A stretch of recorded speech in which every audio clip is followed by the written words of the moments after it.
Welcome back, riders, to another episode of the Passenger Seat. Woo! I don't know why we just keep doing that now. Yeah, I know, just like it's our an intro. thing. It's our thing. No. Welcome back, guys. Thank you for those who stuck around and watched our pretty extensive video on Gundam. For those of you who haven't seen it yet, we'll probably put a link up. Check it out. It's pretty cool. We're with Gio, which is Joseph's brother, and we talk about the impact that Gundam had on nerd fandom. But today we're going to go ahead and talk about a different and type of special project that's happening, which we got a little bit of it in our last video. Joseph, you want to tell us what we're talking about today? Yes, something that I am very excited for, and that is the Cyberpunk TCG. Oof! Man, we've been talking about it, but I really wanted to dedicate a video to it, so yeah, super excited about this. Alright guys, make sure to like, comment, subscribe, and follow us for any other future videos. First and foremost, as always, we're going to talk a little bit of nerd news, real small, don't have a lot. So I'll just go ahead and share the nerd news that I got. One, there's a trailer that came out and finally revealed the new story for Hunger Games. I think we mentioned it in nerd news in the past, but this time the trailer actually came out. I don't know if you saw it, No. but it's about Hamish. Ooh, I gotta go watch it. Okay, well, check it out. It's pretty cool. It shows everyone from the past, like younger, but not little kids. So it shows like, you know, Snow and Feffy, and I think it was Feffy. Forgot the girl's name. The announcer chick. Yeah. Drawing a blank on that one. I know. So yeah, that's pretty cool. You guys should check it out, especially if you're Hunger Games fans. Yes. You don't know what? No, I was gonna say I know Effie was in the name, but I don't know what the first. Effie. Was it Effie? No, I know Effie was in the name. Other piece of nerd news I have, which is something that we actually talked about in the video and put it as our title, and that was that Adria Arroyo was rumored to be cast as Wonder Woman. Yes. First Puerto Rican Wonder Woman, but she has officially been cast in Superman Man of Tomorrow, the second movie. Let's go. But her role isn't disclosed yet. Okay. So people are talking about how she might not be Wonder Woman. She might be this character named Maxima, who basically is an alien who is the villain, who basically fights Superman and wants to have his babies. At least that's how it is in the comics. To create the superior race. But obviously that's something that fans think it's going to be like a little bit of a like, oh, well, this makes sense to the story. How would Wonder Woman make sense? I'm really hoping it's Wonder Woman. That's just me, because I think she'd be a perfect in a role, and I want a Puerto Rican Wonder Woman. Yes. Same. And now the last thing that me and Joseph can give our opinion about, and that is the Avatar leak. Yeah. How you feel about that? There's a lot of back and forth with people saying it doesn't matter, and then there's people saying like, no, you should have never done that. And the leaker came out and said, what's the big deal? And I was like, damn, that leaker got some balls. So here are my thoughts on that, because I've heard, you know, and I've read a couple of things here and there. Obviously, I'm not like a well-informed source enough to, I guess, I'd say take these comments with a grain of salt. Here are my thoughts. I've heard that the animators, everybody who worked on it, already got paid. In which case, if you got paid, then right, the general consensus is that it don't matter. You got paid. What does it matter if the company, overall company, loses out, right? However, there was another point of contention, which was, well, if they screw up too bad, then they, you know, the company who's handling it, which is Paramount, right, may just go ahead and scrap any future ideas altogether.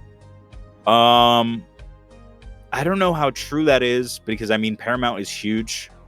I don't feel like a hit like this would really matter to them that much. Then again, I don't agree with the idea of, okay, it's a mixed bag. And I'm sorry, I'm gonna get into this just a little bit. It's a mixed bag because I think anyone who's an Atla fan wanted to see this thing in theaters. Oh yeah, Corporate greed comes in and they go, you know what, F the theaters, we're gonna put this thing on our streaming service and screw all you who don't have our streaming service. It seems greedy. Okay, yeah. And so in a sense, like, part of me wants to go like, ha, got him. You know what I mean? Like, shows you right. But at the same time, it's like, I don't agree with the general idea of leaking something and then and it's not so much it being leaked, it's so much the idea of like, so many people have already watched it. See, and here's where the point of contention comes in, because I'd say, oh, you lose all the magic of watching it like on the big screen, but we weren't going to watch it on the big screen in the first place. So, and once it's out in the ether, my dude, it's out there. Like, it's on the internet. Yeah. It's gone. You know what I mean? It's going to spread so fast. You can try to cut it at its source, try to cut off all the other people. It's out there. There's no way, like, you can't bring that back. Mind you guys, it just for the, just for our channel, we don't support anything illegal. Hacking is illegal, and spreading that is also illegal. So we don't support that. Wink. But just, go ahead and if you find the video, go ahead and watch it. I mean, there's people who put it on TikTok on like a super fast speed, and you could just slow it down. But just putting that one out there. Honestly, such a mixed bag for me, because it was, obviously you shouldn't do that because of consequences, and it's not your right to do that and all that type of stuff. Although it was funny because it was someone from the company who did it. But I also feel like you should catch to basically, like, because it's already done. That's the thing. The movie's already done, and you're making people wait until the summer, or I think it was like almost August or something like that. And I'm just kind of there like, release it now. Like, take control of the situation and then release it in Paramount Plus, because it's already out there. Like, you prolonging it because it got out there, it's like kind of one of those things where it's like, oh, now it's out there, I'm gonna hold on to it. It's like, but it's already out there. You know what I mean? Like, get ahead of it and go ahead and release the movie, release the merchandise you have for the movie, release all the stuff that could make you money from people watching this movie. Just, I feel like they should get ahead of it instead of delaying it even further, because I feel like at that point you're doing it out of spite. Yeah. I don't know. I believe you're right in that. I don't believe they should take the route of putting it on their platform, though. I think they should have just taken control of the situation, put it on theaters. Because here's the thing. Even the people who watch the leak version, there's still going to be a percentage of that will want to go see it in a theatrical version. Oh, hands down, yeah. So if I were Paramount, I'd go, okay, you guys want to leak that? That's fine. Let's go ahead and hurry up the release. We'll put it on theaters. You guys want it in theaters? We'll have it in theaters. And bada bing, bada boom. You save some portion of whatever revenue you lost by having it leaked that way, and you also save a little bit of face. So you're not wrong. I don't know. I agree with you in that sense. Well, guys, that's the 2 cents we probably put in for Avatar. Yes. For those of you who find a copy, go ahead and check it out. For those of you who want to wait patiently, I'm kind of with you on that. I want to wait patiently, and in case they do release in the movie theater, I want a good first experience. Same. But let's get to the real topic at hand. Before we do, I do want to mention a couple of things, just because I always have these little points. Got some stuff. Yeah, just a couple of points. So Secrets of Strixhaven dropped pre-release week, so we already got a couple of cards. Super exciting. The set has been very well received. If you haven't gotten to it yet, then definitely go to your local game store, pick up a couple of packs or the pre-release or boxes or whatever of Secrets of Strixhaven and go ahead and open those. Opening a collector booster box, did that. Super exciting. The cards look absolutely beautiful. The silver scroll foiling on some of those Japanese showcase cards, absolutely stunning as well. Me and my friend, we pulled a Veil of Summer, which it's one of the cheaper ones. I think the most expensive one right now is Force of Will Silver Scroll, which is currently, I'll tell you in a second, because last time I checked, it was $1,500. $1,500, which I know seems like, Force of Will. Okay, so it's gone down. Lowest listing is currently at $1,200. It's still a lot of money for one card. That's a lot of money. But it's down from $1,500, so I mean, not bad. I think the second most expensive card is Vampiric Tutor, which is currently sitting on $600. The most expensive card is the Emeritus of Ideation. The serialized one, it's 1 through 500, I believe. I think that one, I don't even see it on TCG Player. I think that one's sitting somewhere around like $3,000 ish. So yeah, go ahead and check out Secrets of Strixhaven. Super dope. But yeah, let's roll on to the main topic, which I'm super excited about, and that is the Cyberpunk TCG. I'd like to start off with a general overview of what the game is, where it comes from, if you haven't heard about it yet. I mean, there's a lot of buzz about it. So the Cyberpunk TCG is a project on Kickstarter, which the Kickstarter campaign has ended. Unfortunately, for those of you still looking to maybe you're hearing about this for the first time, you're like, oh, that sounds awesome, let me go ahead and back it. Unfortunately, the Kickstarter campaign has ended as of April 17th. So they're no longer taking pledges. And this is a collaboration between CD Projekt Red and a company called Weirdco, which is based in Seattle. And the game is basically a TCG with a dice element, and basically there's a set of 6 polyhedral dice, and the dice represents something called gigs. As you know, if you've played Cyberpunk, gigs are exactly what it sounds like. They're jobs that you go and do, and you earn something called street cred. The dice in this game, or the gigs, also represent street cred. So you roll the dice, and that will represent how much street cred you got from that gig. And so the game is won by having 6 gigs at the start of your turn. And it's basically this push and pull tug of war of, I attack you, I steal your gigs. And it's 2 different gangs, basically, 2 different factions trying to, be I'd say trying to overtake the other, right, in this world of Cyberpunk. And I've had the luxury of, not the luxury because it was readily available for everyone, but I had the opportunity to go ahead and print out the alpha kits from the Kickstarter and play with a couple of friends, and it has been such an awesome experience. I've loved how the game plays, and it's really been I'm really excited for it. I've backed it already, so yeah, it's been really exciting. But let me hear what you think about it. See.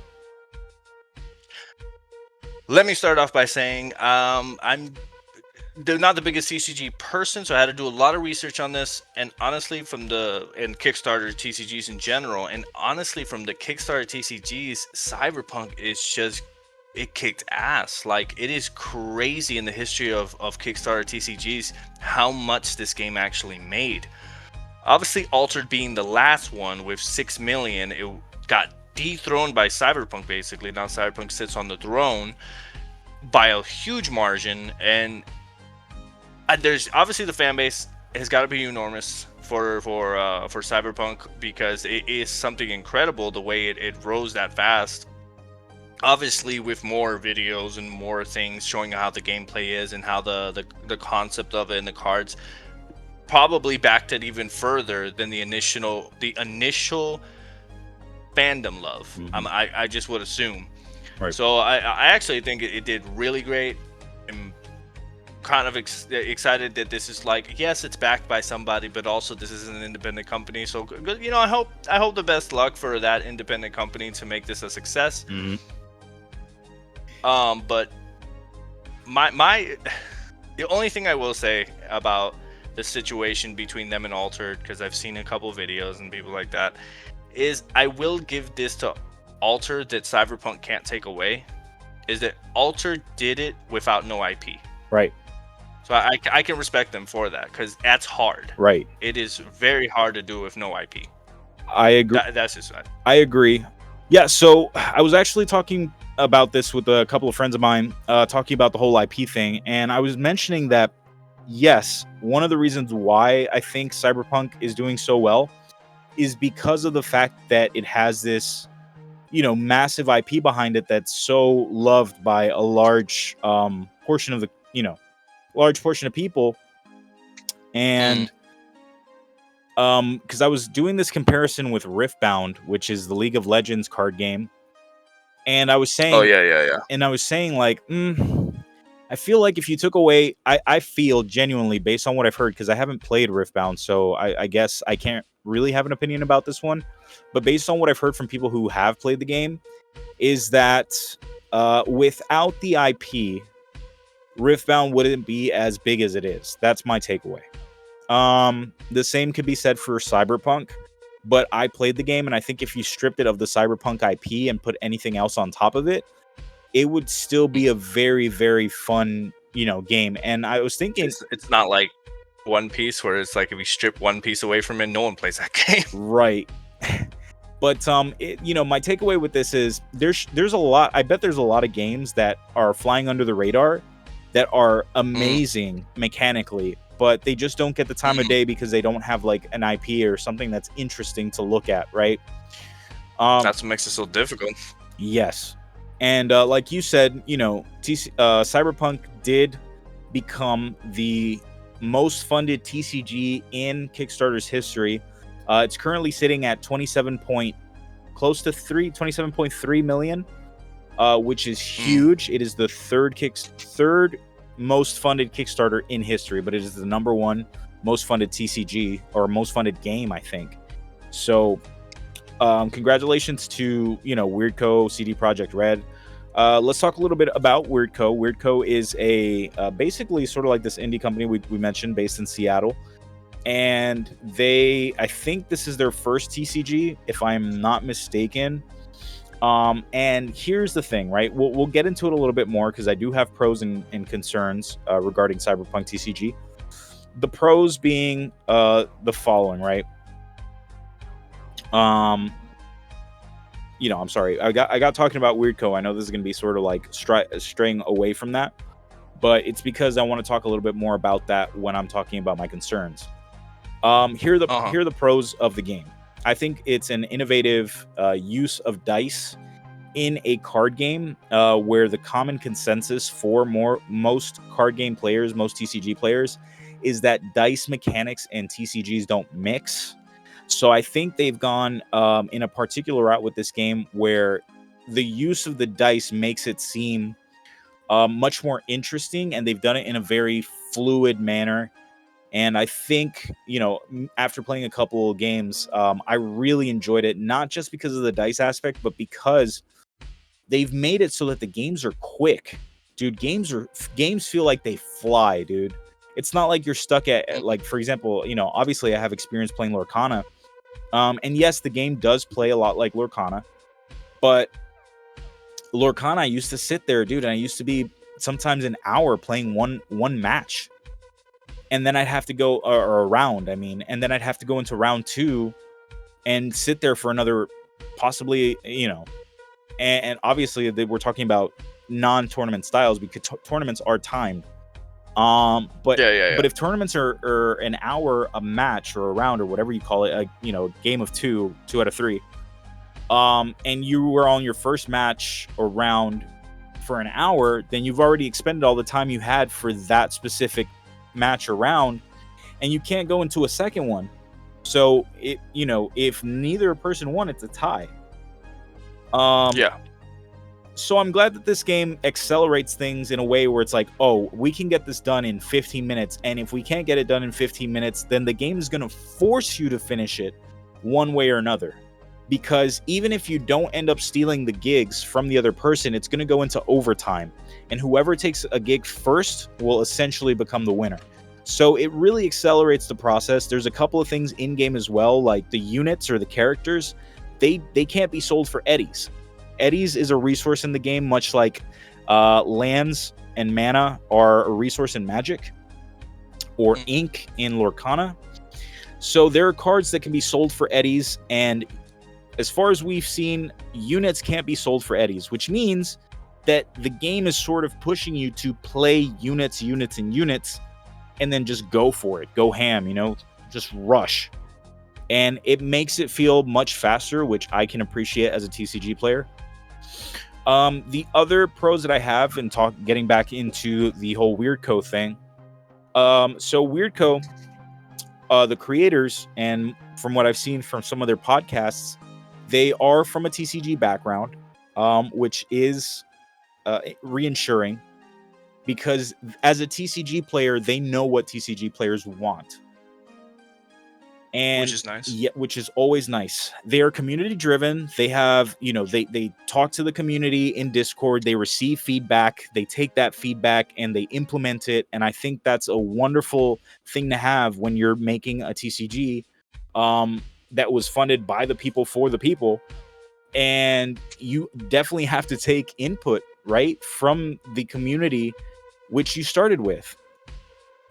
And the other thing is there's a lot of focus on the competitive scene. They already have a roadmap of what they want their competitive scene to look like, from local game stores having their weeklies to all the way up to a world championship already, which is pretty insane. That's awesome, because again, they're fomenting the growth of this game already.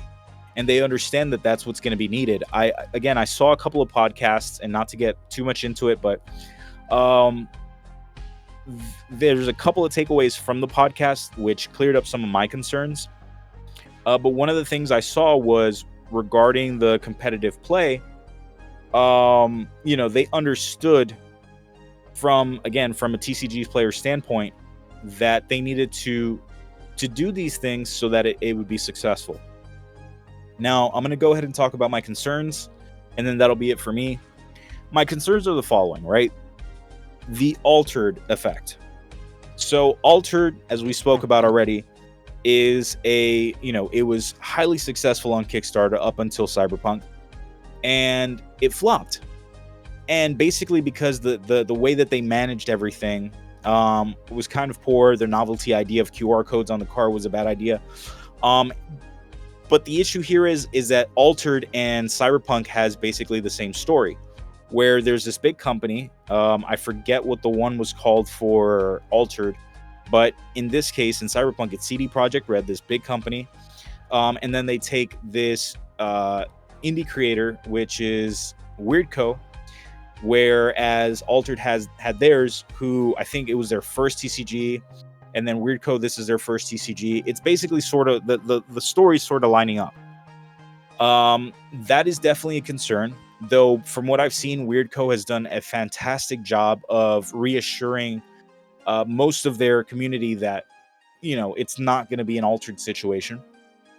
Another concern I had was continuity, because the first thing I thought about when I saw this before I backed the Kickstarter was, how do you keep it going with Cyberpunk? Cyberpunk, for me, seems a little bit limited compared to other IPs.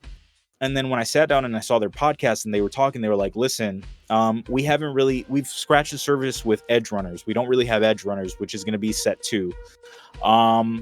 Then you have Phantom Liberty. Then you have Edge Runner Season 2. Not only that, but there's so many characters in the world that we didn't put in the TCG this time around. And I was like, oh yeah, you're right. I didn't see this character, this character, this character. And they're like, other than that, then we also can take a same character in different parts of their life or in different parts of the game and also implement that into the TCG. And I was like, that is a valid point. You could do that. Which in I feel like in the longevity of Cyberpunk, at least in the market of TCG, even though it is an IP, I understand that part. That they're their own thing.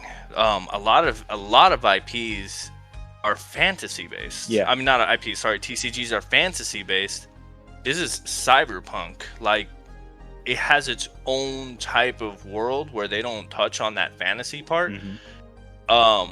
See, it is fantasy, it's not real, but I think that helps in the longevity because it is unique. Yes. It has that different thing, it's not another wizard magic and all that type of stuff. Yeah. No, I agree.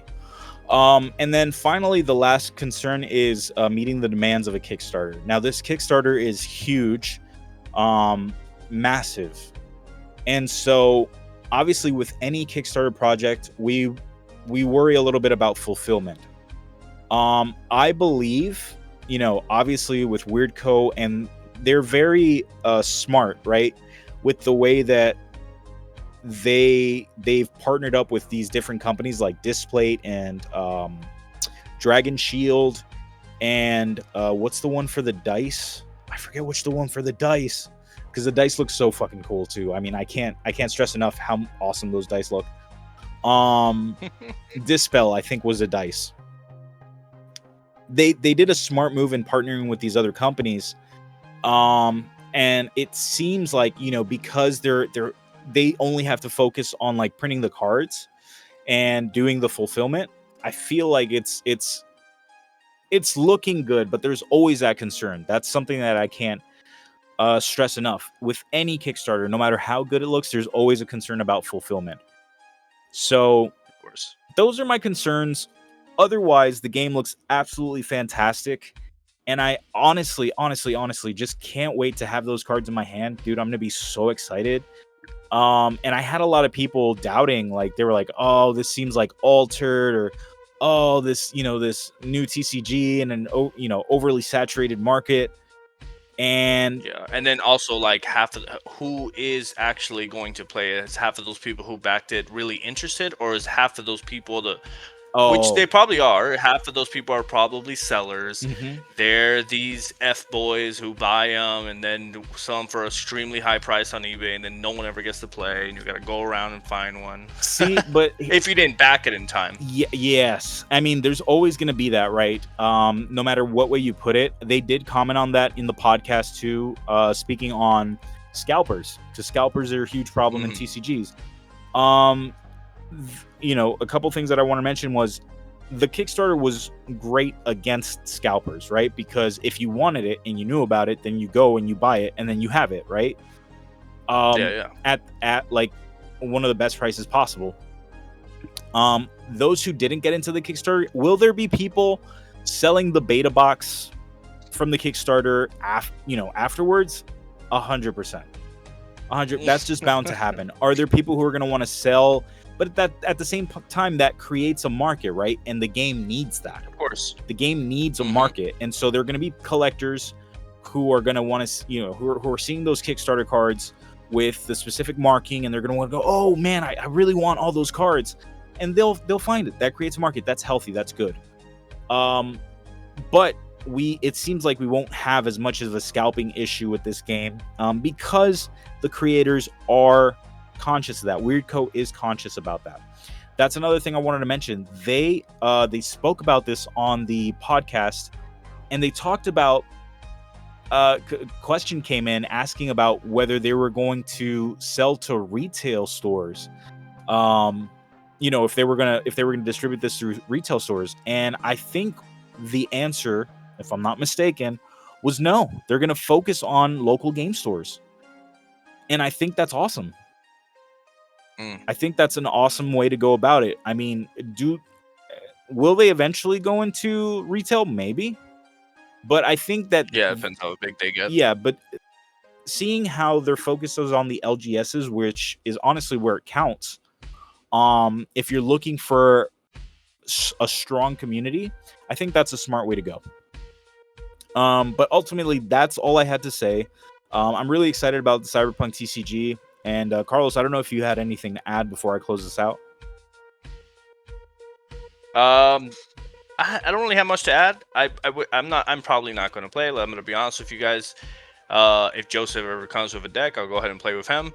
But I hope you guys actually get real success out of this, the people who are interested, and I hope that even after this Kickstarter, if they decide to release the second Kickstarter, it is just as successful for people who are generally interested, not you scalpers, but people who are generally interested in this game. Yes. That's all I gotta say about that. All right, well, riders, thank you so much for joining us on the ride today. Make sure to comment down below what you thought about the Cyberpunk TCG. Let us know down below if you backed the project. Let us know what your thoughts are, the pros, the cons, everything. Like, we'd love to know. And yeah, again, thank you so much for joining us. Make sure to like, comment, subscribe, and until next time, peace out. Peace.